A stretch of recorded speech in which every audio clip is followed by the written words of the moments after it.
The elusive pussy. No, I can't say that. Not after the Black Butler fake incident. Anyways, Assassination Classroom offers work. The main characters is once again like Nagisa, small-framed, young and seemingly feeble. And once again there's a teacher character. The only thing I know about it is that the manga cover had a bunch of colors, but absolutely no sense on how to blend and arrange colors. So yeah, mixed to bad expectations. Right at the beginning, the opening has a bit of historical drama musical where every actor dances at the end energy, even more so with Tokiyuki's arranged wife being killed off early. It's interesting how an offer uses similar designs. The blue-white haired sidekick reminds me of the tentacle guy from Assassination Classroom. Takauji, not the hero, Ashikaga. Instead of Tokiyuki, a young master who's very nimble, great at hide and seek, but he's known to be a coward and weak-willed.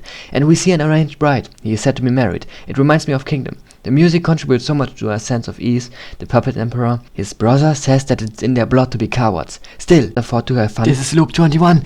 The dog! Tell him about the dog! Hide and seek and not being a warrior. It's very peaceful in Hojo's puppet state. Yorishige finds him. He's very suspicious divine, and apparently can see into the future. At 10, Tokiyuki will be a hero. This anime doesn't hide anything at all. Tokiyuki is secretly sick of the politics and schemes behind his life. The laziness and cowardice is a natural response. Some kind of super assassin killed every samurai. The tone shift was a surprise, and beside that, some of the shots remind me of the 80s, like this corpse of Ninja Scroll, which I didn't watch but everyone knows and loves. The names and titles certainly make it seem like this actually happened. Is this based on history? In a very short time, Tokiyuki loses everything. Only Yorishige helps him escape. I like how Yorishige is actually really smart and considering the dots and threads of politics and also the individual characters he meets, but him mumbling to himself and his cheerful attitude make him seem suspicious instead. This is pretty real. Still, either Yorishige is just socially unaware or he can afford to openly show himself like this. Oop, sorry, I'm overinterpreting. Takauji arranged all the slaughtering. Tokiyuki wants to commit suicide with honor like his relatives. Yorishige pushes him down the cliff toward the bandit militia. But he is too elusive. That night, a hero is born. Oh hey, Yorishige must be a visualizing introvert. He sees a picture of a person and it's very hard to convey, but this manga does it. Man, the characters are great already. This is what you get from an author who wrote a successful work already. The "I could have died" scene got so popular, they should have drawn his forehead vein bigger to illustrate his anger more. Duality is once again a theme, just like Assassination Classroom where it could be interpreted into assassins versus genetical engineering or technological progress. Maybe Assassination Classroom has a really deep message nobody saw. The duality in this is about how Tokiyuki will be a hero by living and Takauji a hero by killing. I really like how Tokiyuki doesn't believe himself so much. He's really still a product of the Japanese honor systems and norms. This reminds me of real life, but it's great. Good fiction can be both entertaining and escapism, but also important and good lessons for real life. Right now, Tokiyuki used to be a capable, lazy coward, and is now a guy who forsakes his honor for his newfound joy of living. His skill never gets considered with the societal norms of feudal Japan. While recording footage, I noticed how well the overarching plot of a redemption arc works too. The feeling of being the underdog and at first just surviving, and later staging a rebellion of sorts, common in those ages, is perfectly captured.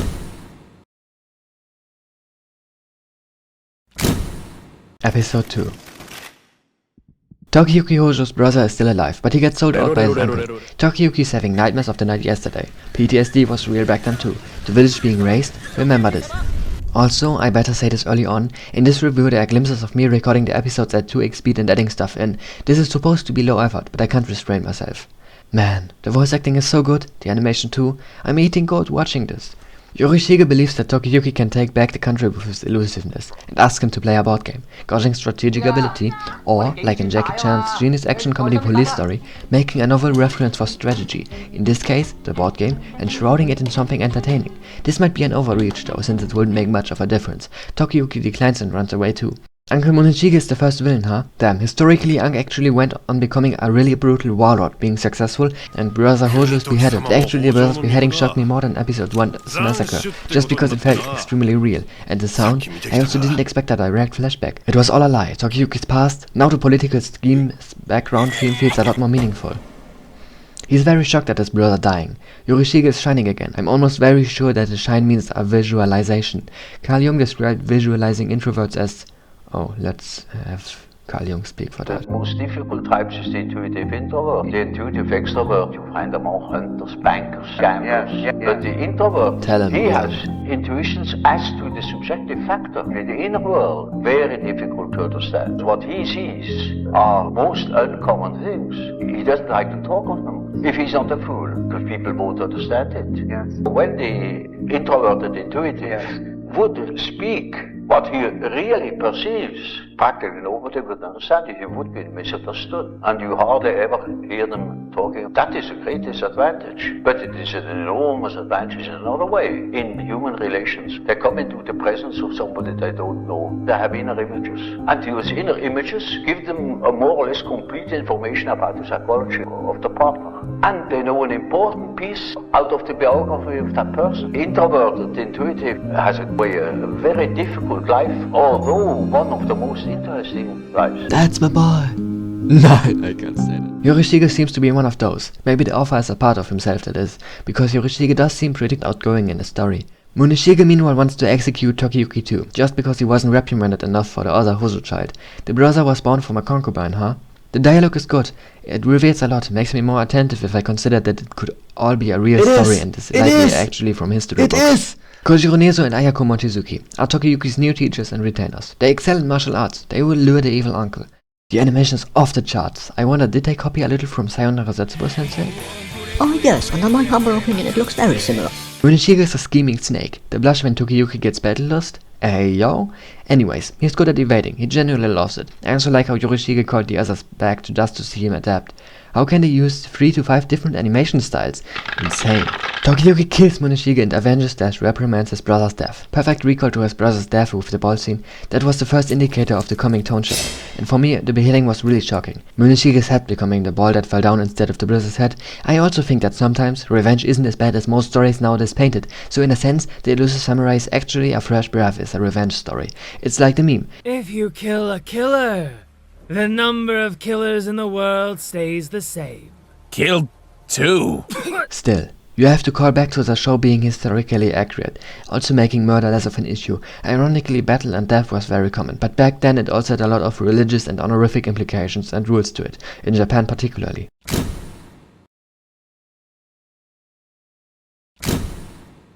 Episode 3. Yorishige gives advice to how Tokiyuki has to be now, to one day defeat Ashikaga. Also, he throws away his sword, which is a wolf. Foreshadowing? With less characters, the author can focus more on each. This is really good, because now characters can also hold a lot of meaning. In Assassination Classroom, only Koro-sensei and a few others held real meaning. Unlike in Assassination Classroom, characters get introduced slowly one after another here. Maybe the beginning with all the suddenly introduced characters dying was actually a pledge from the author himself. This is quite a big improvement. Being able to explore characters is worth so much. Having a bunch of characters from the beginning makes this a lot harder. There's a reason very few authors do that. The focus of their story would be different too, like in Durara or Bakano. It's actually about how the many characters interact and how their pasts get revealed. But for a normal story that doesn't do that particular thing, it's just a burden. Is it? Also interesting, not the story or narrative gives message on the real world, but instead the characters. I really like that flexible style. Does he have any realistic plans for what's to come? I also wonder, is Yorishige a planner or does he solve everything like Fluid? The backgrounds are interesting. Nature is painted differently than indoors. I wonder if the artists or directors inserted their own themes like that. I like when animation adds things. Armitage the Third has a lighter example. Without dialogue mentioning it, the MC drops a lighter to have a reason to return and investigate alone.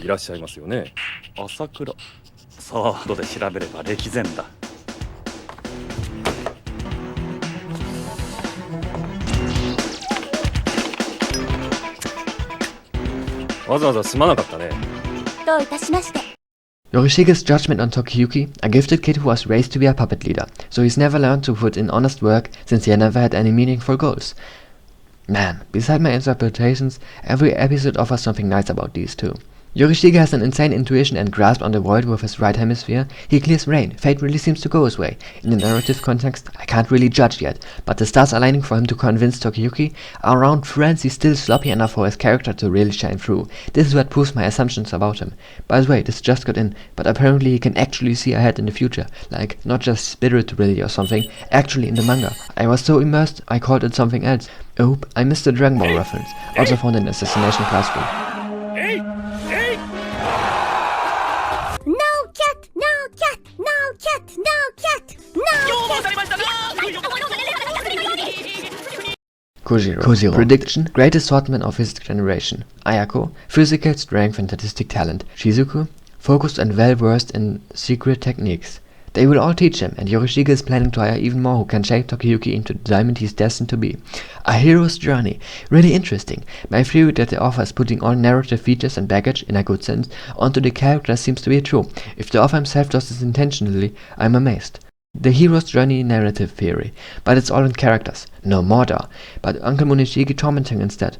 The backgrounds are drawn so because they are only backdrops. The locations matter less when it's all on the characters. This is pretty good. Let me explain further. With Tolkien, the main message beside the good story was the Industrial Revolution compared to rural living. Meanwhile here, character arcs give messages or lessons. Don't tell anyone I just discovered that this exists. Anyways, very bluntly, but I can make it good anyways. So, keep watching, I'm not a fraud. They go hunting rabbits, but they find a wild demon-like hawk. Yeah, the action really is by the same guy who did Assassination Classroom, but you get more of a picture of what the Assassination Classroom action scenes really meant or should have been like. It is good. The beast probably has some sort of meaning. If it wasn't the last of its kind, it wouldn't have fallen to evil. Ashitaka and Tokiyuki's difference? They impale it on obsidian and go to hot springs right after. Will Tokiyuki have a darkness arc? He definitely won't be alone as he is with his new friends and retainers. Meanwhile, Yorishige ate the whole beast, purifying it in his stomach. Yeah, a little on the nose. Still nice though, but it is pleasing, the obvious analogy. Also, it does create duality. I mean, they were fighting the beast. I meant the analogy that Yorishige helped Tokiyuki overcome darkness. Also, Tokiyuki already went through a darkness arc in episode 1 and 2. The whole entrance arc was a microcosm. It was amazing. This monster dying really segments Tokiyuki's new life. He's a real G now. Yorishige helped him.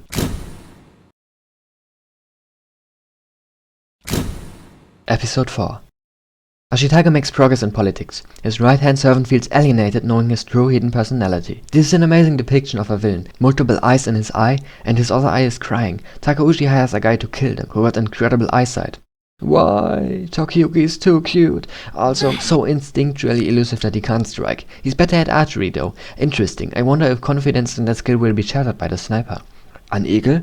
No, more like an owl. Слово «ром» из смерть.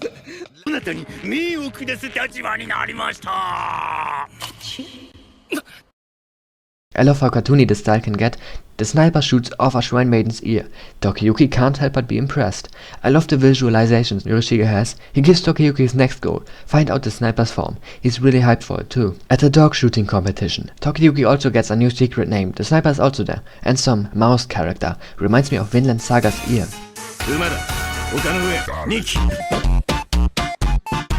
5 arrows. The score is based not on hits but on difficulty of the shot. Even though its CGI gets really stylish and amazing. His eyes moving separately reminds me of Joseph G. Newton from Terraformers.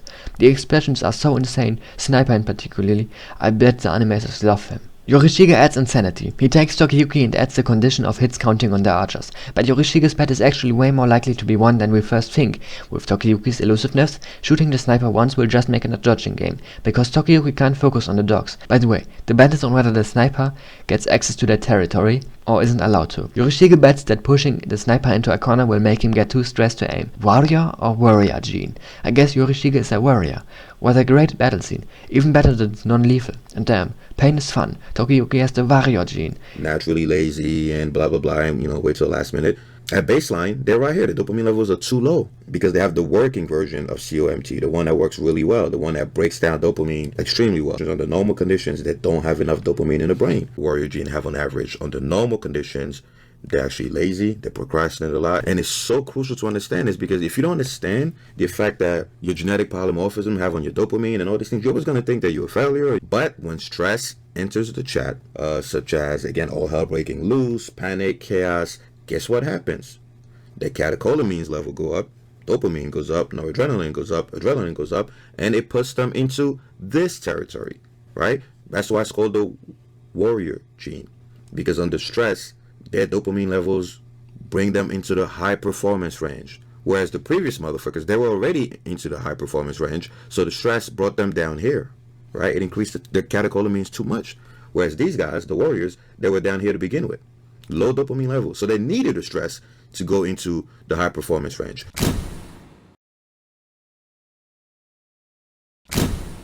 Episode 5. This competition reminds me of medieval jousting. I wonder if they ever bet on territory for the winner's stand too. Just amazing. And the Parthian shot. That's so amazing doing the same pose in real life and realizing how the body twists like it did in warriors from ancient ages, techniques discovered over hundreds of years. I never skip the opening and ending, they just jam. So watch all the episodes by yourself. An assassin on his dying bed, not in a palace but in a small hut. He was banished and his skills also made him lose trust in everything. He tells his son and successor to only trust money. Sniper shows up and takes away Lakeland from their territory. The night after, the men immediately ask Yorishige to command them in war, but he has a different plan. He tells Tokiyuki to tell Genba Kazama, isn't that a famous thief? Where did I hear his name last time? To steal the imperial letter, which will buy them time because the territory won't officially be appointed. It's pretty interesting how even in past societies they followed a sense of bureaucracy by the king, but they still fought battles everywhere in the country. Nowadays peace is so normal in most of the first world countries, this makes the past... Wait, most? Finno-Korean Hyperwar. The Hyperwar was fought between the two great superpowers at the time, the Great Han Empire and the ancient Finnish Empire, also called the Proto-Finnic Holy Roman Khaganate. The Commune of Lemuria Nowadays peace is so normal in the first world countries, this makes the past feel so alien to me, cause nowadays when there's war it's a coup or invasion. How crazy good of a ninja thief is this guy? But he's easily charmed. Also the comedy music Ost, I feel like I noticed energy. Is the artist simply so popular that his music shows up in a lot of popular anime? Also fanservice. ZAMN. I won't comment on most of the more anime as in weird Chinese cartoon like scenes, cause I don't mind them. The infiltration scene is nice too. We see them do it while hearing dialogue and talking. Cinema? Money or fear versus honor and obligation. Genba versus Tokiyuki, light versus dark. Machiavellian. It kinda reflects which worlds they come from. From a peaceful puppet state, only honor and obligation count because no war or power struggles exist. But Genba only ever saw his father and master be a shadow mercenary, and his best memories are also of tomfoolery. Really, I wonder how much they will be opposites in the future. Genba growing up in minor darkness, while Tokiyuki grew up in a bright place where he could be lazy. Meanwhile, a really dark event happened to Tokiyuki, so I wonder if a really nice thing will happen to Genba. The sound samurai picks up on them while Genba confronts Tokiyuki, who starts distrusting him out of their ability to morph into anyone. I guess the fire will bring them together.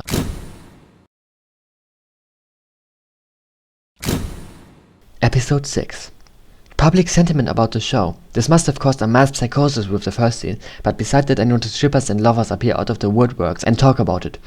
Actually interesting, girls being interested in the series for the characters. But really, why am I watching? For Yorishige and the planned character themes. It's definitely true the show caters to multiple audiences too. Shippers, history nerds, and even the sniper showing up multiple times. When the copyright makes you want to crash out, scream racial slurs so everything gets he disconnected. That's Death Drive. No, that's Darkness Just. Why am I feeling negative? I'm embarrassed about this review. It sucks in comparison to what I'm about to make. Loop 30. It's 2025 and I made this video in 2024. High fidelity but still stylish. The animation is so incredibly cool. For the sound guy, I love how sound bends the fabric of reality in the animation. And this is real actually. If you are blind, you have no concept of perspective. Loop 28. Of course he isn't blind, but he is exceptionally good at hearing. For a blind person, the sun always has its real size no matter how close or far you are. Amazing seeing it be presented this well. Tokiyuki takes a hit for Genba. The animation is just totally psychedelic and going off the charts. Someone insane directed this, and I love it. Shaft? Licht für Gesamtkunstwerk. Licht für Gesamtkunstwerk. Though Tokiyuki has been betrayed by countless people, he himself has never betrayed anyone. At a time when betrayal and deserting one's allies was commonplace. Loop 30. What the heck is this? No jolliness allowed. Tokiyuki's actions were those of a devoted general. Tokiyuki has a real honesty and won't betray anyone. It's getting harder to see in the dark.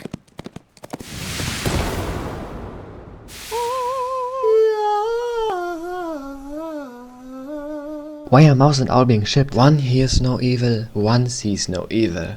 Technically it's true since Tokiyuki is a good guy. I'm going to call Sniper Owl now. What the hell? The anime is crazy. Regardless, I love this too much. It's too great. Just embracing the sheer freedom with dialogue when the plot is already up and running and perfectly clear. There's an insane amount of talent behind giving scenes so much flavor. You see it with Tarantino and in Golden Kamuy. The animation goes off the rails too. The way Mouse wraps around Owl, I can't, and they are both half naked. Gian Lorenzo Bernini's Apollo and Daphne. The sculpture twists and curves, the bodies are bent to the limit to express a sensuous pose. Araki is struck and studies it from every angle. Araki would become obsessed with the posing and gesture of classical sculpture. And this idea, the elaborate, evocative, memorable posing of bodies, is the key that finally unlocks his signature style. Eyes and ears talking to each other might be a subversion to boobs talking in anime, or a reference to a quote. Genba has to outsmart his duo to save Tokiyuki. He's the trickster. When soldiers turned into honorable shinobis, anyone with dishonorable tactics become rare and priceless. The ninja. No, Tokiyuki can't get pregnant. Genba, it won't be his. Loop 31, stop the torture of bad jokes. This video is done. Trash. His children you'll play with. So this is the power of mass psychosis combined with actual, content. Anyways, Genba joins the team. I bet it was nice for him seeing someone remain honest like Tokiyuki. When he left him alone and showed him his morphing ability, that must have been a test, showing he also wanted to believe in honesty and true friends. He is one of the good guys after all. But all the tiptoeing vanished when Tokiyuki took a hit for him while he wanted to leave him behind. Tokiyuki remains enthusiastic even with a big cut on his back. The imperial government is also bogged down by Yorishige's guys just lying about achievements, and they can't rewrite the letter anytime soon. A total loss for Owl. Also good transition with Owl putting his hands up in total loss and Yorishige's guys their hands up because they won. Yorishige bandaging Tokiyuki. What a beautiful episode. Wait, it's still going on? I wish it didn't. Loop 34. I finished this video in 34 days before 2024 only for this to happen. But I won't complain. It's only a natural. YouTube is just like the ancient world. Ah, my surf life. The prince fights Ashikaga, suspecting future betrayal. Reminds me of Kingdom or the Chinese Three Kingdoms romance, because they are young adults, not old like Owl. Back then there really were disconnected actors hitting each other like that, right there, with their own armies. Ashikaga is a beautiful battle god. You can't beat this god. A black hole even Yorishige can't predict, a mysterious king. So brutal, too brutal. Teeth, ears, scalps, tongues, what madness and brutality. And the public just follows Takauji Ashikaga, pure darkness. He is the Japanese psychopath. What a great villain. The visualizations too, loved by everyone, he handles life and death. This episode convinces me that this is top tier. Pure insanity, authenticity, someone cooked making this. I don't know or care how much the source material is followed, both history and manga. With this episode it just seems like the Elusive Samurai as an anime has everything. Still, the tone shift is insane with the comedy right after, really like a roller coaster. This comedy could be seen as really bad, because the viewer should feel dread, but I think the purpose of the scene is to show how far away Tokiyuki and his gang are from these violent ongoings in Ashikaga's career. The prince himself looking like he's at around 70 to 25 further makes it seem like he has his own shonen story that just saw its darkest hour. Still, this did break immersion and make me think of the history aspect more. I wonder if that break is intended too, as the Elusive Samurai always navigates a tightrope between many different ways it expresses its story, sometimes more leaning toward the history aspect. In this case it would be, while Ashikaga was full on set on his path, the elusive warriors were just messing around. YouTube! What is this? I don't dare. I don't dare. Don't make this joke. There's enough cringe. Hold up, chat. I got a goon. They're eating the dogs. They're eating the cats. Eat the cats.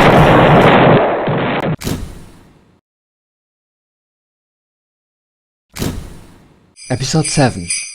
I saw some preview shots and they should mean that the pacing is pretty impressive. Anyways, some nice slice of life to kick it off. Wait, what? Yorishige can't see the future during winter? Shokan, some guy with ants, taking from others is what this body with scars loves. An honorless scoundrel. Owl hires him since Trickster Genba outwitted them. Owl learns quickly, huh? Good villain. I honestly expected he would be a one-off to show the starting strength of our heroes, but the story is more fluid than I thought. The elusive gang will scout out an area. Even when Owl and his retainers don't have confirmation to take away the land, they still positioned troops around it. Shokan's. Suddenly Yorishige is the voice of worry. He lost his ability to see the future. Now he's afraid of slug. I saw that one in real life. A voluptuous village girl. Comedic worry. Genba is all about money, just like Nami. What archetype is that? Did One Piece know too? New trope? This actually makes me notice that One Piece is pretty good. Nami's arc in particular. Nami and Genba are more similar than I thought. These are characters that only trust their tools. They betrayed and got betrayed. Schemers. That's real Nami for us. Before jumping to number 3, you better make sure to subscribe Straw Hat Nokib for more exciting content like that. Yorishige begs them to take excessive supplies for the scouting trip. Is he pregnant or what? Sorry. I need to stop. This episode seems a little more chill. Really, I feel like each episode of the story makes us focus on another part of the animation. Last episode it was crazy action and stylish visualization. This episode is the background and music. Or maybe it's just me. Everything is good. With a nice anchor of the frozen over lake. Is this lake important? Bandit samurai? Also with 2 swords. Learned about Miyamoto Musashi. He also seems to have twice the strength of Kojiro and Ayako, so action again. Also, Tokiyuki realizes how weak he actually is and that in training they babied him. Funny, even if my voice is a little monotone. The stakes don't seem high with comedy and flashbacks all through the fight. Fubuki. He was fed once by Shizuku. Pretty nice voice, but his face reminds me of a different anime. Trigger? It's his eyes. The eyes. Professional eyes.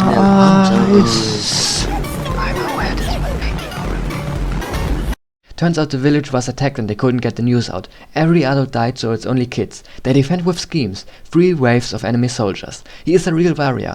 He says he's a better teacher than a fighter. If that's true, it's insane. Insane luck for Tokiyuki too. Fubuki is so competent and seems like on another level compared to the Elusive gang, even compared to Genba. Fighting against Shokan must be hard. And of course, there are casualties. It flip-flops so much between comedy and plot, kinda hard for me to review this way, at least in my usual reviewing ways. By the way, I could say that most of this review is magnified, like at 0.5 or 0.3 of what the show shows. 1 would be about the plot only, like most other reviewers. 0.1 would be about dialogue lines and singular scenes only. Fubuki eats too much. Snowstorm. He eats a lot and still doesn't warm up. I like the implications, even more when my brain also needs a lot of calories. Tokiyuki will help the village. Holy! A prayer and all their misdeeds are forgiven? As if! Shokan is crazy evil. How is the gore so good? It's like refurbished 90s Go Nagai gore. He still gets a melancholic Osprey. It just shows that the entire world is a dog. He just wants to protect his miscreant bunch. It also underlines that the true self has more value than any moral rules set by an apparent humanity long gone in evil time. The redemption of the inhuman, without a real redeeming quality. It's amazing. Nobody ever dares to do that in these isekai trash things. Treat people equally, but know that they aren't equal. And that's what Violence Jack did then. There was a monk in real life who said you could, especially when we learned that Drukpa Kunle killed people after his enlightenment. Still be a good monk. Can you be enlightened and still get drunk, and have lots of sex? Of course he didn't mean it like this. I know how he meant it. I remember when learning about the secret of the golden flower. Actually turns into crystal. To shine like silk or jade. A form of how that kind of meditation can appear. And is drawn upward. While reading BL Jujinshi just randomly. But in Shokan is obviously mocking these. Okay, let me just say. Spirituality is an ancient word for extended science of psychology and physiology. This episode felt surreal for some reason, probably because the tactics and geography and etc. got mentioned, and because there's caretaking showing the ranks of every character, and maybe because the conflict sounds so legit. I mean, Owl hired evil mercenaries to take a disconnected but strategically valuable village in Yorishige's territory. Scouts appear and find that the village is almost wiped out, and Fubuki uses guerrilla tactics with kids. It's the perfect amount of complexity and simplicity in a plot. Of course, the characters get even more light shined on them, or dialogue lines, but I like how efficient it all is.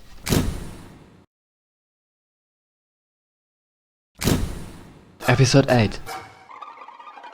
Peak! Such a focus on Tokiyuki's interested face. He really wants to learn, or the animation budget needs preserving. By the way, I want to talk on how over-animating is actually bad. Over-animating boring things is meaningless, it actually subtracts when something crazy awesome is happening, story-wise. Despite how good the Shibuya arc was, I think a few scenes suffer from over-animating. More like of course, animators. The pre-episode 1000 One Piece is the extreme opposite of this, each episode being stretched to no end and having horribly slow pacing. Fubuki is the mentor archetype, so I guess Yorishige is the sage. Ooh, Fubuki teaches him a demon heart Buddha blade, fit to his kindness in the dark times.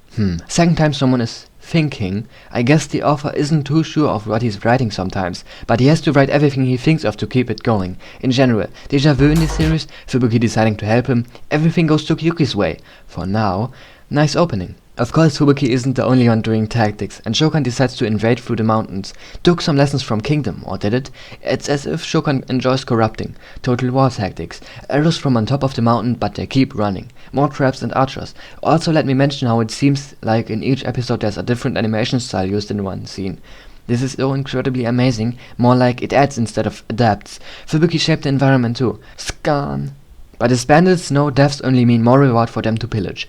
Battle hardened in a different, more scummy way. Seiki party infiltrated from the back. I love how they are built up as monsters, laughing as they easily slaughter desperate archers. Tokiyuki's 2 retainers go for the general, but they can barely defend each other, not even kill Shokan. He doesn't even need to defend with his armor. I like how armor is explained as a savage's fighting style, where they only need to defend what's exposed. Savage but also more skilled. That's just my interpretation. But it's the second time. The first time was when Mouse saw it was too long in the forest. Kojiro and Ayako lured him into a house with Tokiyuki in it. Tokiyuki will fight against Shokan. What did Fubuki teach him? Fubuki is so talented, I feel like he's destined to die, or at least corrupted. Why is Tokiyuki naked in the scene where there's coins in front of him? I have to mention how, for Shokan, shown with good sound design, a child is already equivalent to the money it's worth as a slave. Also, Shokan is totally terrifying. He loves creating suffering, in particularly killing children's parents and selling children. Tokiyuki is mad. Do we see his angry face for the first time? Shokan's most mad underling is actually the strongest, and his behavior is a facade to not make others notice. Interesting. Fubuki fights him isolated. Yeah, I also wonder what is the point of the room. Shokan got a shorter sword and armor, and as a bandit he is used to indoor fights. What can Tokiyuki do? Yo, his Buddha technique actually works. I love how Shokan, before getting hit by it, says that there's no such thing as a Buddha. Quite different from what he said in his introduction. Yeah, you can call me gullible and stupid for not catching on. I actually noticed, but I didn't write it then. This means that he might believe the world is evil, similar to Goku in Kingdom. But he is being beaten by kindness and darkness, and will have to acknowledge he might be darkness and brightness. The ending is so masterfully animated. I love it.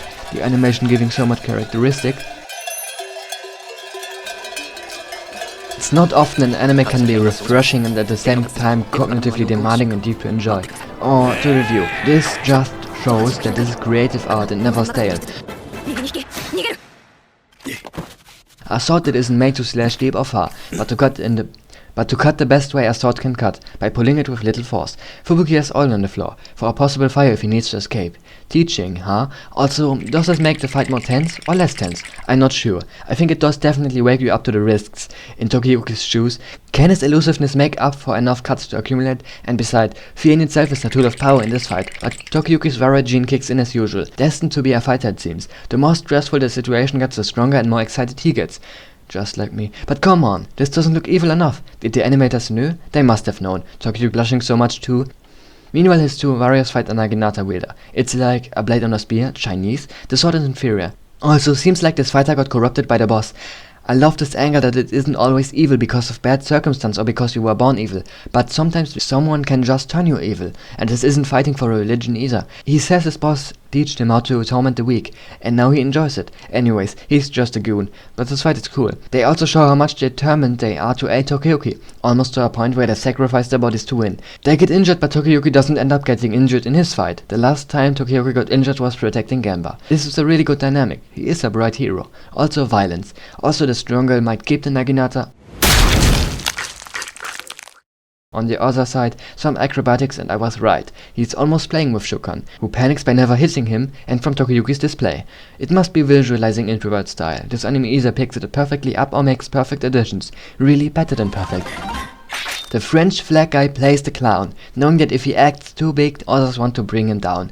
There's actually a sentiment. Look, paw, and you'll be built less. This extends. A real wolf in sheep's clothing. He has secret ambition to take over the boss, but Fubuki is the most skilled of the Tokiyuki's party. I like how Fubuki can decipher his technique, because it wasn't well enough hidden. This almost implies that boss Shokan knew everything and still kept him around. The biggest insult to a wolf in sheep's clothing is that when he reveals his true self, he's disappointing. This is so good, well written. Let me explain. He never fights with his true, more skilled self. That's why he couldn't improve it and show it as much. And so his ego was all about having a hidden power. But if that doesn't work, he got nothing left. This is why honesty will win. If a wolf in sheep's clothing starts off with a lot of power, but never becomes stronger because he doesn't make himself fight the fights that matter, honesty that will always fight will eventually overtake talent. So this is also a subtle commentary on talent versus hard work. Fubuki eats a lot. This battle's dialogue is still full with secrecy though, so maybe I missed the target a little with my interpretation. Now I can't tell if the dialogue is aware enough to account for a character's personalities. If so, I would say the French Buddha fool automatically assumes that a generalist having not shown off a skill before hit it intentionally. Fubuki also says that he's drawn to Tokiyuki, who is hiding something in his eyes. I like how when he uses the word hiding this way, he doesn't use it with malice. The golden light of the memory bubble for Tokiyuki is evidence for this. Basically, Tokiyuki has a hidden talent and Fubuki can feel it. Use of the word hiding in this way accentuates his honesty. I'm sorry I'm focusing so much on the dialogue. It happens when I watch with subtitles instead of dub. The Tokiyuki animation is insane. Him losing the blood, changing how Tokiyuki moves. There's so much unreliable narrator and trope in this show, and it's done masterfully, baked into the animation. Also, one shot reminded me of Animation Reel, or the horse moving by black bars even though it isn't moving, or Carousel. What do you call it? Shokan gets a past as feeling treated unfair because his family lost a lot of land over generations, and so little is left his eldest brother now inherits all of it. He's shown trapped in a spider's net. Such a focus on land and being owed, a feeling of unfairness only comes from one's own entitlement, and as such he loses himself to what he built up in his skills. He learned martial and sword arts only for protecting his land. What you should do is learn things for the sake of the thing. There will always be more enjoyment, skill and learning from doing something you care about for the sake of it. You can do things if they make others happy, but then you can't complain if someday you have to drastically change what you do to reach that same goal. With his protection it's similar. But instead of just protecting someone else than he intended, he becomes a mercenary focused on using his skills to the demise of others. In his own eyes he becomes a vagabond as soon as he had no land. I have no choice but to steal. Really, trapped in a spider's net, accumulating ants on his armor piece, maybe a commentary on how war at large is like an anthill, to connections and moving pieces, making a hive mind out of revenge, malice and greed. Along the way he stopped believing in light. He ruined so many villages, never being self-aware enough to notice that it wasn't a bad place to settle, but that he was justifying his want to conquer, spiraling into self-pity and trying to fulfill an accumulating debt, sunken cost fallacy. This is too much headcanon. Seeing Tokiyuki with extreme blood loss, he sees the light in him. Bright hero, huh? Tokiyuki loves fighting. Shokan dies in a prayer position. Tokiyuki smiling at him like a maniac. Interesting. Even though Tokiyuki technically fights for revenge, he still seems to do really well. Natural born killer. It must be all about perception. Tokiyuki might see revenge and what happened as separate instances, like a one loss for a one kill, but Shokan's reason to fight is unlimited and constantly burdening. Besides, Tokiyuki fights for the good, and in his inner self Shokan knows that he ruins small life than he helps. That he's, along with evil bandits, the worst of the whole gang. This does not mean that he failed because Tokiyuki is a hero, but it's more like Tokiyuki is the hero because of his motivation being different. Also because Tokiyuki is childish innocent. He wouldn't get to such a complex solution as to attack, kill and take over every village. His family was a puppet state too, and he lost everything. Shokan started from a 1, he from a 0. More evidence for Shokan being entitled. Really fitting how it's Buddha's blade. What I'm saying sounds really profound too. Repression causes projection, and Shokan can't see, can't feel pity for himself. He can't self-wallow. He delegates his wallowing and sadness to the people he kills and sells off. That's why it makes him feel good. Because for his shadow, it's a brief respite of, in a twisted way, not being repressed. And the reason for why war happens again and again. At least one of the 3 reasons for why it happens again and again. Somebody will say that this is because of the warrior code, and the warrior code being some sort of what in the modern age is called, or well, there's no talking around it.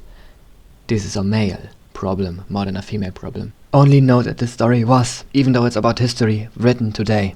And me, knowing that the author is a genius, but not an extreme, inhuman genius. In other words, I can fathom his capabilities, and the ends of his capabilities even, although it was very hard. I know for sure that this, written like that, is indeed a commentary on what some may call modern, toxic masculinity. There, I said it. I'm dissatisfied with myself saying it like this, but it is indeed that way. As much as I hate that word. Deathly compassion, and the entire room is filled with blood. I love how this kinda turns Tokiyuki into an anti-hero. Ao shows up, spots Tokiyuki. Are they gonna fight? But yeah, Genba and Yorishige show up. All wants to retreat with Shokan's remains. He doesn't get enough props. But compared to Shokan, he must be an even better strategist. Fubuki's reaction makes me think this. Really cool how this first enemy is being inflected to stare around. The power scaling in Elusive Samurai is really well done. Jojo's Bizarre Adventure is still better though. Yorishige hugs Tokiyuki. He had a weird curved blade, but no armor and still his priest clothes. Wait, Shokan survives? Interesting how his bloody hand rests on the ants. He will get punished for killing civilians. I wonder if he will change. Owl praises him and gives him small territory. A man really can't achieve as much as the top dog in the story, huh? Shokan's power scaling is really good. Owl is a good watcher, similar to Yorishige. Yorishige has metaphysical awareness, and Owl has literal awareness. Particular similarities and opposites are most of what makes the relationship between the already good characters interesting. Yorishige and Owl's rivalry, Tokiyuki and Genba, Kojiro and Fubuki at the end. There's more. Shokan isn't a bandit anymore. This is all topped off by the historical comment that by this era, bandits largely stopped existing. Watch me say something stupid to ruin my review of this episode. The bandits turned into violent retainers, and nowadays they are still around and called police corps. Damn these dogs! I'm kidding, of course. Still shows that labels change over time, and it's always individuals that cause tragedy. And you can't say that all bandits are evil the same way. Perhaps the best label for this right now is stupid, violent psychopath. Smart psychopaths don't do crimes. Cheap ones do. Same with war crimes. They are just more noticeable because war happens at such a large scale now. And phones, cameras, documentation is everywhere. Fubuki finally finds out the truth. Loop 44 cringe. I know you need to be bad before being good, but it's still so cringe. That Shoujo Maru is Tokiyuki. I'm not using this name. Maybe this displays that we can trust the author to do everything right, at least literally, in terms of which information characters have. But emotionally and metaphysically, he still doesn't have all my trust. Tokiyuki constantly gets shown in such a shining light. It's alluring and perhaps too bright, as even my sanity showed itself in only the 2 lines about him being able to be violent too. What an epic of a story. I actually wanted to talk about how modern shonen happens in small seasons instead of straight 74 episodes like, for example, Hajime no Ippo, but this anime is too good. Fubuki is a true teacher. He wants to be a skilled lord too. I'm not sure about the comedy though. Does it ruin this peak episode? What do you think? Themes of honesty, fighting for others with Fubuki, losing oneself in war with Shokan, an early duality with Tokiyuki and Ashikaga, even royalty and rank with the bandit's fate, the Frenchy guy wanted to backstab his boss, Shokan gets to be a soldier under Owl, Fubuki's opinion about Tokiyuki, loyalty and royalty, Clash Royale.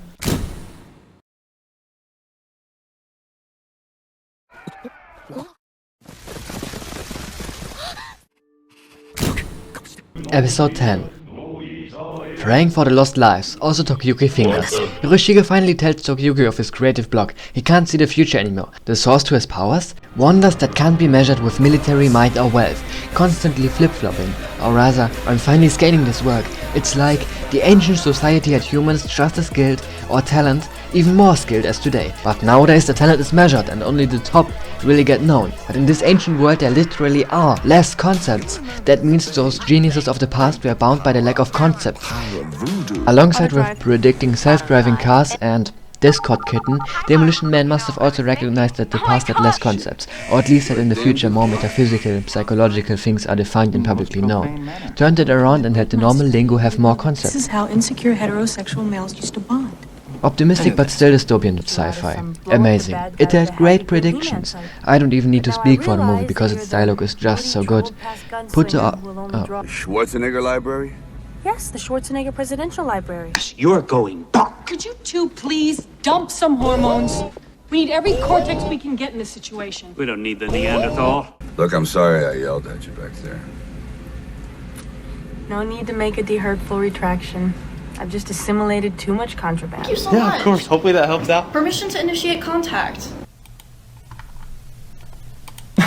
Nowadays we are bound by society and the systems, although I'm not going to complain. It's either those systems or war-torn states and large amount of casualties. By the way, don't mistake what I'm saying. I'm not saying anything is better or worse. Tokiyuki and gang catch an eel. He tries to reawaken his powers by replicating what happened before, and when they came back before, searching any correlation. For some reason this is relatable. Of course it doesn't end up being eel, mostly a slice of life or historical lore episode. That would be a nice fresh break. Herbs, a ritual with doll, more facial expressions, the situations are so funny, shrine maiden doll, holy water. Anyways, it leads Tokiyuki to think about these so-called holy powers. He meets Shizuku dancing on the holy river. Forehead kiss? Power system? Really cool animation. He finds the deities of the lands. The giant pig they defeated is there too. What did she kiss him with? Drugs? Hookers in Thailand put those on their nipples to rob their customers. I'm sorry.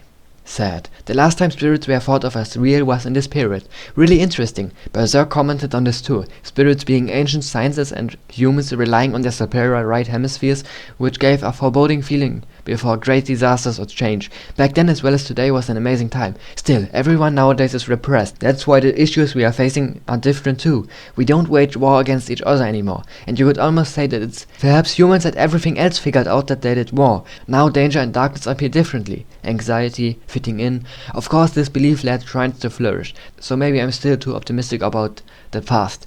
But hey, this show gave its own angle on this topic that I didn't expect. Martin Luther King in Germany fought religious corruption in medieval times.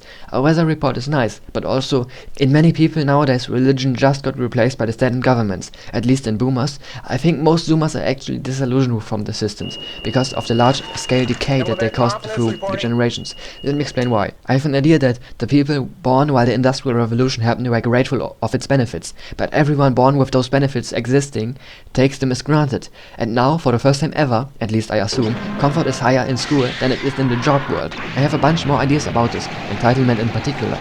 Throughout these systems becoming bigger, only the first ones who went through it actually benefit the most, or also like it the most. And school alone was just corrupt from the beginning, but there are other systems, right? But I didn't mean systems, I meant general evolution of what's seen as normal. Consumerism, there's so much more to it, I can ramble, but this is supposed to be a low-effort review, and my head is starting to hurt. Let's get back to the anime.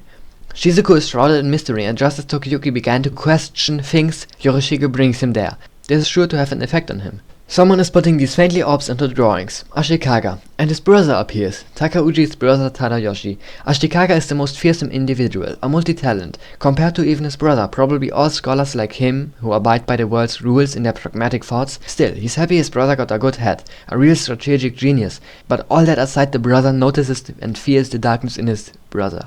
He knows to hide it from everyone. These two really are brothers, devoted to success. Still, before seeing the horrible predator, Ashikaga instinctively drew around the glowing Buddha.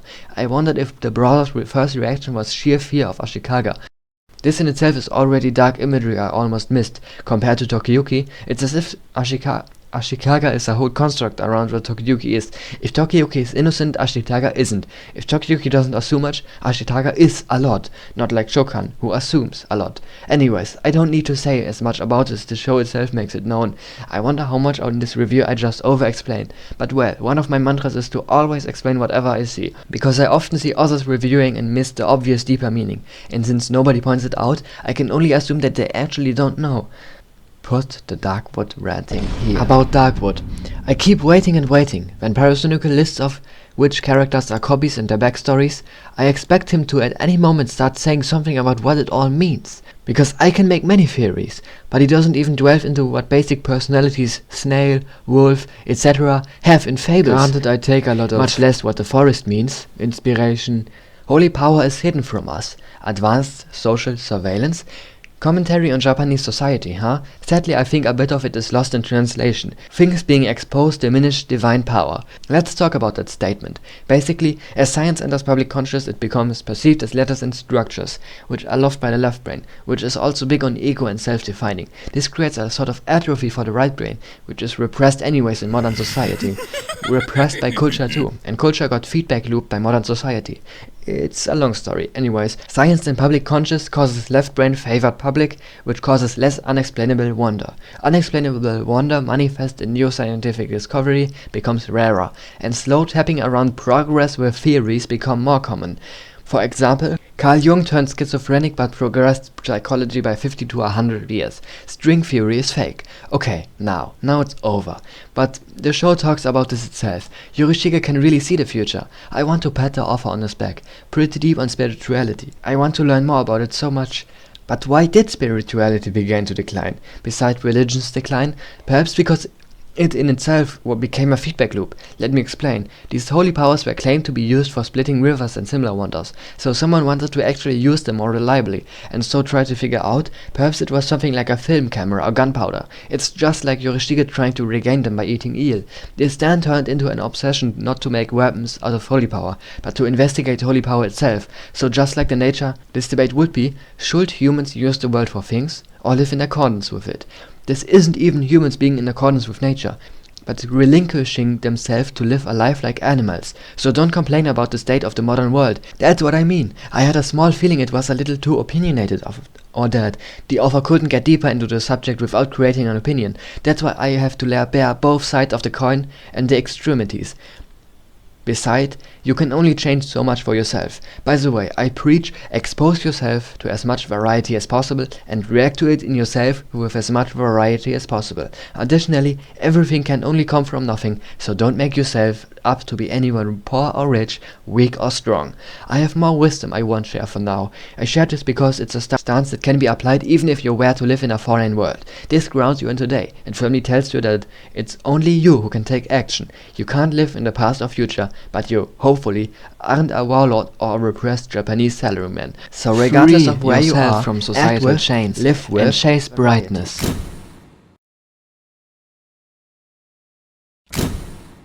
Episode 11. Crop season. The Japanese actually make bread? I didn't even know that. But someone is legally stealing, overtaxing illegally it all out of the Hojo's past land. A total scum duke, and Owl is trying to appease him. Drawing eyebrows?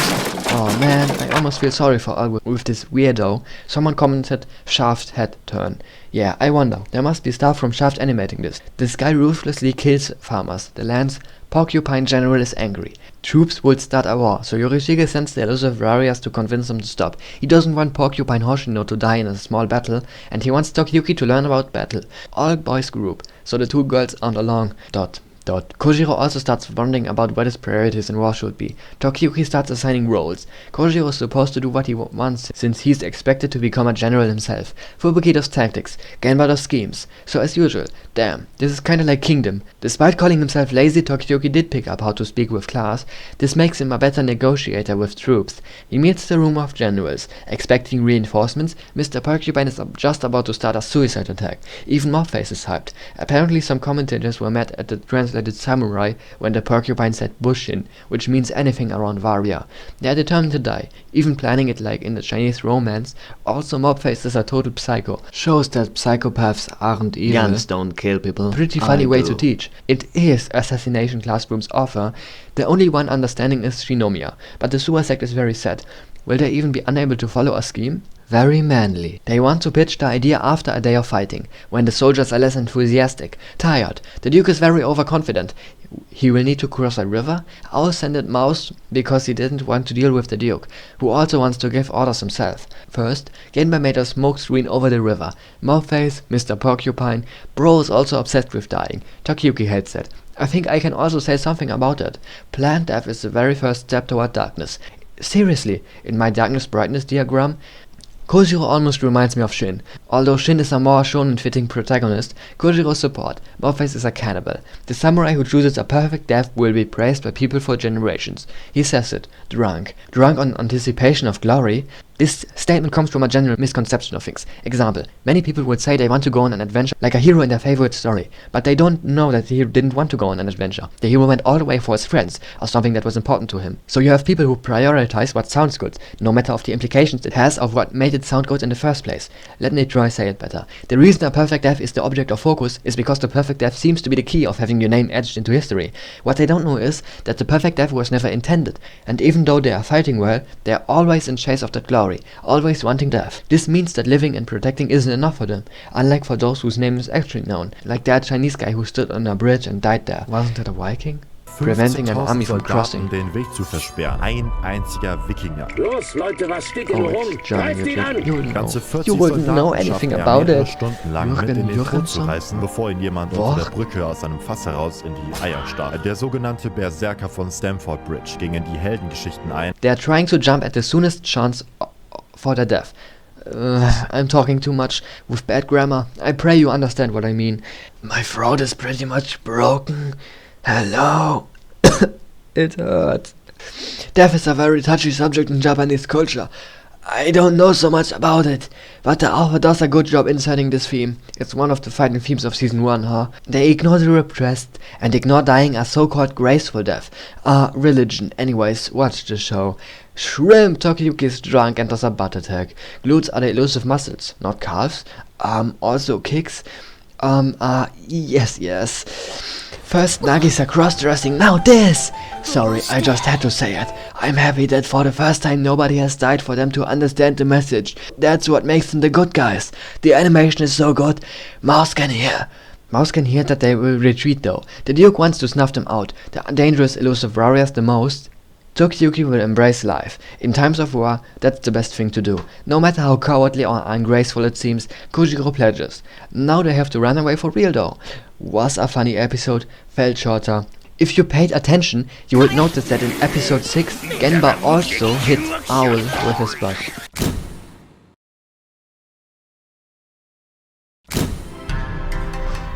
Final episode. They know the deal. Yorishige prays for a safe return. The music reminds me of something. Also, these demonized soldiers reminds me of 80s Gonagai action. In the 80s, a creative direction that was ahead of its time, truly. By the way, I took this from a 4chan post. I'll show it later at the end, but the psycho mob face being on the good guy's side is interesting, and I also agree that psychopaths can be good.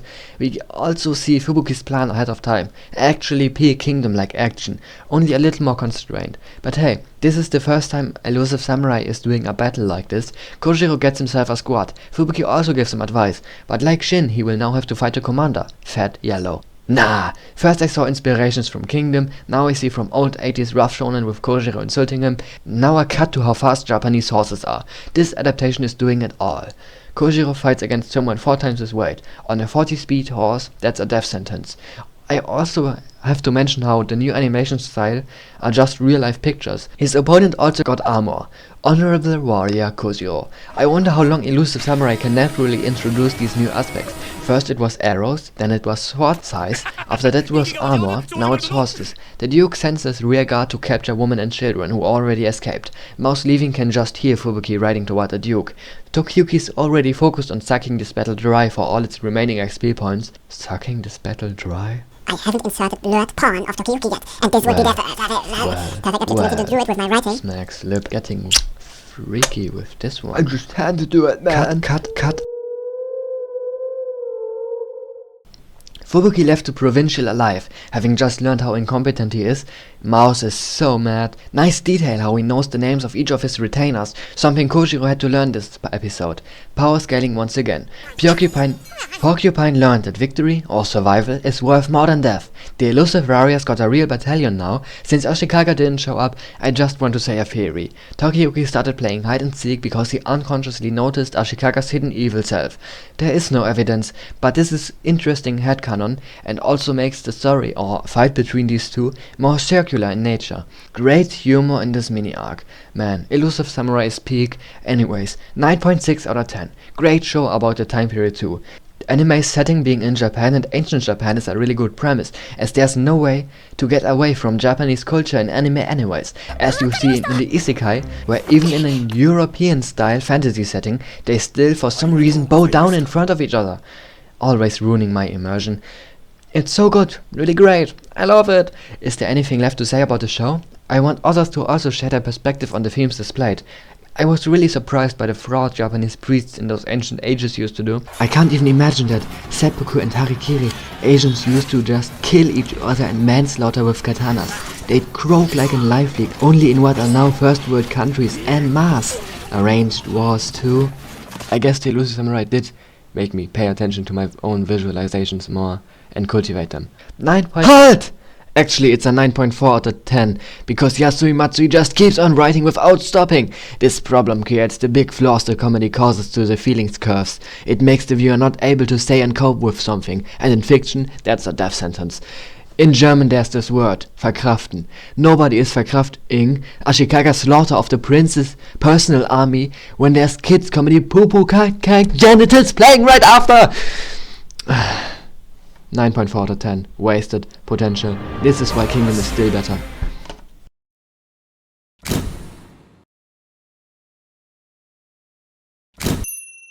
Finally done. Not even that much tension is lifted. Of course not. There's still stuff to do. To talk about.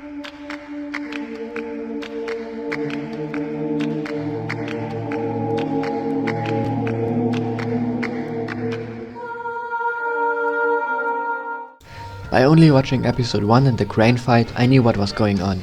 Learning about supernatural detective Nero and F. Kendo, the author's earlier popular works, I noticed the manga art style is intended to be cartoony and old-fashioned. This mangaka mastered something. With the Elusive Samurai he captured complexity and simplicity. Assassination Classroom seemed like a practice run for this. Supernatural detective Nero meanwhile seems almost proud of its complexity, brazenly showing off. Hey, the ability to think. The ability to continue thinking. It's a really harsh ability, isn't it? Neither the professor nor Hal could.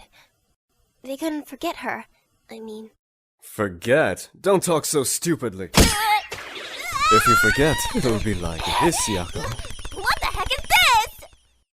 To forget anything is to also cease evolving. And as you know, to cease evolving is to let the world die. And the first dialogue line even is, "Not enough, even after consuming all the mysteries of the demon world." I can only even notice because I can barely reach that far. But it's not only this. Elusive Samurai also cracks the code of target demographics. I'll say this to prove I'm good enough for my assumption to be true, at least in some way. Shokan's theme and psychology make me remember Nagisa's parent, so the author should be interested in these kinds of themes. Man, I can almost see a tiny part of myself in that genius, but I'm cursed in another way. Watching Neuro vs. X, Psy probably, Crane top battle in Japanese without subs, I can almost assume that it's about how he's, just like me when entering YouTube, Neuro slowly turning human, leaving the demon realm for too long, a genius who enters the realm of reality when writing. Competition, and this is the turn that makes him write simple but deep stories, like Assassination Classroom and Elusive Samurai. Elusive Samurai, for example, has 2 more degrees of complexity, the art style being different intentionally, which the animators do, thanks to... The fabric is a big part of the animation. This guy talks all about animation and the historical setting. But I can clearly see that there's more worth in these stories. Too much headcanon. Am I a good critic? Still, even if this obviously is a somewhat projection and headcanon, I still think it's at least true, as per human archetypal experience, Chat, Hegel, Weltgeist, and right hemisphere unconscious writing, that the author had an experience like me, getting published with your thoughts nobody before saw as an interesting feeling. That's why Serial Experiments Lane is so amazing. It doesn't spell things out, it also deals with 2 worlds, or a separation, although often explained to be mental illness, such as dissociative identity disorder, for better reason than what I'm about to say. If Lane was just pretending to not remember, the personality switch wouldn't be a character trait anymore, but the internet would be a theme and plot relevant, which predicted the separation, alienation, loneliness and meanness of the internet. One of my more far-fetched interpretations. I just want to find someone who also like me lived in 2 different worlds. I know there's lots, but of those lots, only few can express it. Lane should still be clearly more about mental illness than these 2 words, but just more is enough for this interpretation and me. Neurogami. It was really popular. Still, the Leute man Neuro-AMW, metaphorical hunger and literal hunger. Literal hunger being tortured by the meta-hunger? I'm too shy to say my interpretation of that. You figure it out. Do not forget anything. My teasing, my torture. The tears you shed for Aya and Hal, you must not forget. Neuro. You will evolve, as long as you do not forget. I get it. But there's another link to the Elusive Samurai anime, from 17 years ago. Peak. This opening's better than the original, which is sad. This image in particular. Did the person who made this go on to do the Elusive Samurai opening? Because I feel like it would be a very clear not these eyes. Either that or the actual mangaka had these eyes arranged like this. Because, watch this. There it was! The transitions too. I might be onto something actually. I just had to mention it when I made this review. This also exists. Summarizing 4chan and Reddit post about seasonal anime. これでゲイが2人から4人に増えたというわけだ。腐女子は兄弟カップルに目がないから食いつくだろう。腐女子はこの漫画が出る以前からこの兄弟をカップリングしてきたんだよな。正解は Mention that Aniplex official YouTube channel uploads short clips of the show, garnering more comments and reactions, which I like this. It's actually a good part of expansion in the internet like this.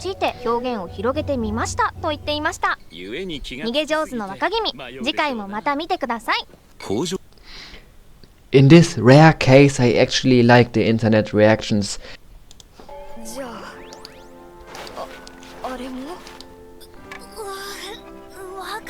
Japanese comments are so kind. Not at all like some of the Western ones. They are more thoughtful even. The Japanese internet is just a different breed, I swear.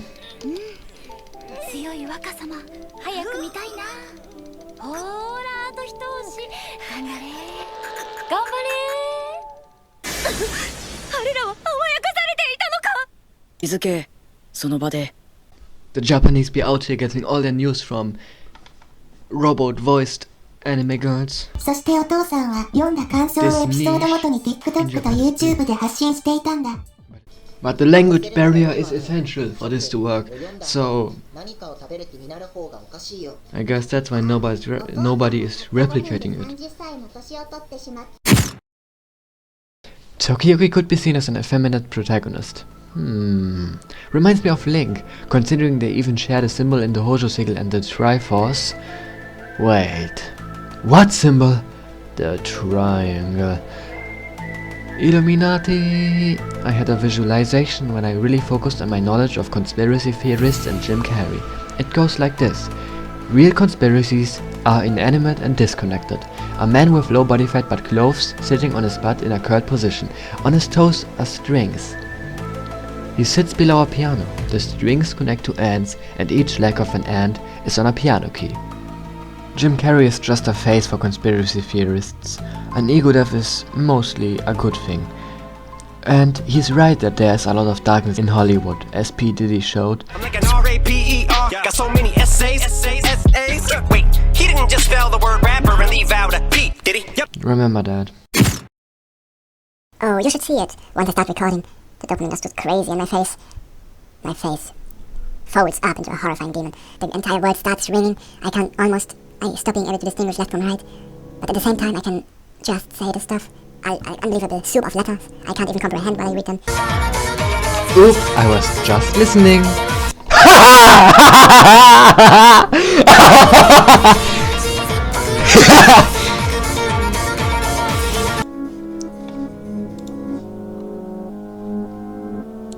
I just have to talk right now, I'm sorry. I've been a dehumanized beast for too long. I could only gauge the difficulty of the text by the difficulty I felt while writing it. I once concluded that my biggest fear was something that disregards any rules of the world, but maybe your biggest fears have to be real and experienced. Therefore, my biggest fear is now a visualization of everything I'm typing, rearranging disgustingly. All the words rearranged disgustingly, and like a soup the whole page bends, and the words slowly drip down the page into a bowl, and that bowl is my vomit. And my brain is just full of vomit too. The beauty of the world enters through my eyes, my brain rearranges it and spits it all out again. I'm just so afraid of nobody understanding what I vomit out. Okay, that's just Suguru Geto tier now. Did I burn out? I want good to shine so badly. I want brightness to win. I'm so afraid of these walls that I'm overthinking nobody will understand me. I'm not just overthinking. Everything that's been widely successful is very simple and easy to watch, but also deep to enjoy. And like, what? It's impossible for me to fail. Because if this doesn't work, I will always try to do it better. And if that doesn't work, I'll just do it less. It's literally impossible for me to fail. I just need to repeat the reality of that, daunting as it may be. It's literally impossible for me to fail. I can see it in my future, the vision of every alternating path I may take, and on every path it's impossible for me to fail. Yep, it's impossible. But with me like this, man, I'm grateful for being this self of mine, not old, not satisfied with low quality, very smart, very skilled. If I was one of the versions I imagined, bedridden, without a mouth, or an old man, we are getting into Griffith territory with this. Just listening to myself in the review though, I noticed it isn't so hard to understand me as I thought. Have a Griffith.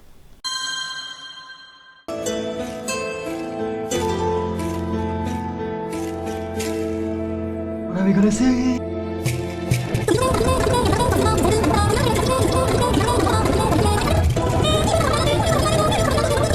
Why does the Hunter x Hunter rabbit hole go this crazy? YouTube recommendations, what are you doing to me? But I have to like it still.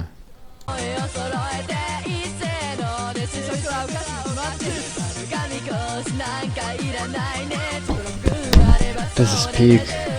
No, it's whatever. Put this at the end of because I missed it in the last video and now I'm recording it again. Crazily waving my hands as this Killua fan writes something. If you write like you speak like me, you will learn to speak better. Even more so, I wrote 20 million words in English. Actually, checking out more like I wrote 2,2,2,3,2,0,0 words in Microsoft Notes. I can't even fathom that number, honestly. But you can take away 10 to 20% because it's an SQLite file. I figured it out with a words to kilobyte thingy. Science, art, religion, curiosity, nature, compassion, gratitude. Episode 12. It's a... What? I'm blushing.